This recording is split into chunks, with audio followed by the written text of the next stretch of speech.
Hello everybody, I'm back to give you an update on the Barton County Commission meeting for February 1st. We had Judy Gorham come in, our environmental management, first off today about a land use permit for a monopole to be put up in the southeast part of the county. This is the second of 5 poles that will be put up. And what these poles are for, monopoles are not for cell phones or things like that to go on them. They are strictly for internet. Nextlink will come in and help these areas in our county that have no internet connection and things like that. And as we know with COVID-19, how important that was. And so the Planning Commission met and they went over this pole, and unlike the other one, they had some conditions that they placed on this pole. This pole will need to be painted. The top 40 foot of it will be painted with an aviation paint. So the top part of it will be orange so that spray planes or anything else like this can see this pole and hopefully eliminate some accidents that might happen. And the other 3 permits, when they come in, the Planning Commission will meet there to see if they need to do some things with those poles as well. The first pole did not need painted, but the Planning Commission felt like that this one could be dangerous in some situations. So we approved this land use permit so that they can move forward and construction on this pole as well.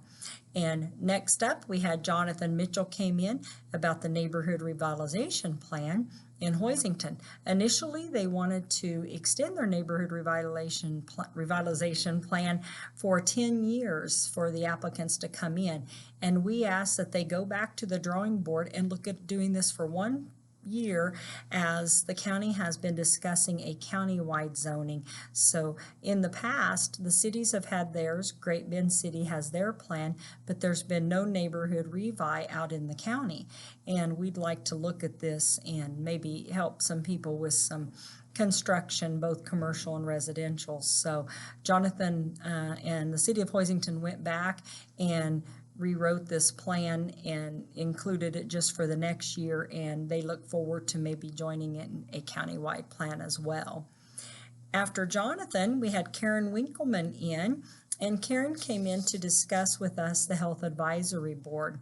Those terms on this board are 2 years. It's uncompensated, and she came in to see if we could reappoint Libby Merritt, Krista Smith, and Brian Wilborn, and the county all agreed and approved the reappointment of those 3 positions to the Health Advisory Board. And those folks are very much appreciated on that board, as well as they've worked a lot of hours with COVID-19, maybe more so than in the past. But she said that they do meet once a month, and this board is very good too. So we appreciate all their efforts. Next on the list, we had discuss the area of aging, and in the past Barton County has given $1,500 a year to their area on aging council, and these are matching funds to help all that they do in our community. So this was approved again as well.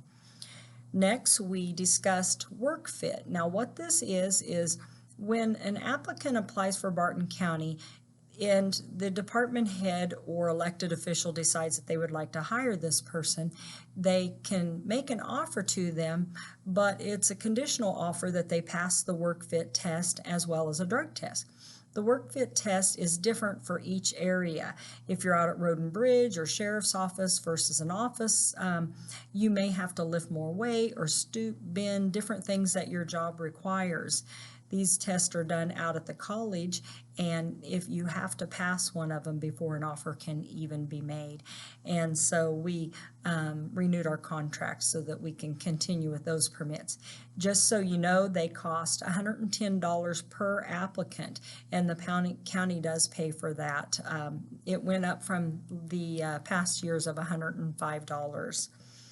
Next, we had Karen discuss with us again vaccines, and as you know, this has been a big topic as to the drive-through vaccinations that have been going on out at the expo. Just so you know, all of us commissioners are really urging that we try to move towards a scheduling system and a call-in scheduling for some folks that don't have the ability to get on the computer. Right now, this is in the beginning stages. We are trying to streamline this and make this better. But for now, the best thing we can keep doing is getting those vaccines out. And the health department, sheriff's department, and our administration office is all working very diligently to make sure that happens. Our next vaccines will go out on Wednesday. For those folks that had the first round of the Moderna vaccine, you have a 28-day waiting period, and then you come back and get your second dose. Those will be given out Wednesday morning from 10 to noon. There's 190 doses that will go out. And then at 4 p.m., we have received another 400 doses that will be given to those first-time people. We know that this isn't the best way that can be done, but it's the best way for now. We assure you that the county will keep working towards helping those individuals that can't come out there and sit in a vehicle. We want to get those doses out and be proactive in any way that we can. But right now, this is the best way because it's getting people vaccinated and accomplishing at least that. So on a state side, we can keep receiving as many vaccines as we can. And again, I want to tell Karen thank you and her staff, as well as the sheriff's office and our administration office, because they've worked a lot of hours to do the best that they can for our county, and we will continue to keep doing better and all that we can. And so they have some software that they are working with to see what we can do for scheduling. Now, next we had departmental updates, and today I felt like we rushed these people a little too much. The departments are the ones that make everything work, and so we have asked that we hear from fewer departments in a day so that they have more time and are not rushed along, so that we can hear all that they have going on. But we did hear from Marissa Woodmansey with Juvenile Services. We heard from Amy Boxberger, Community Corrections, and Judy Gorham, our environmental manager, came in and told us all that her department does. We heard from Sue Cooper, our grant specialist, and this year Sue is new to us, and she wrote a lot of grants, and so she set the bar really high for herself for in the upcoming years, but she's doing a tremendous job. And then we heard from Dina Pope, 911 Communications, and all these folks are just doing a great job. So please bear with me as I learn to do these videos better and get this out for you. It's kind of awkward for me, but I'm doing the best that I can, and I want to get the information out. And thank you for watching.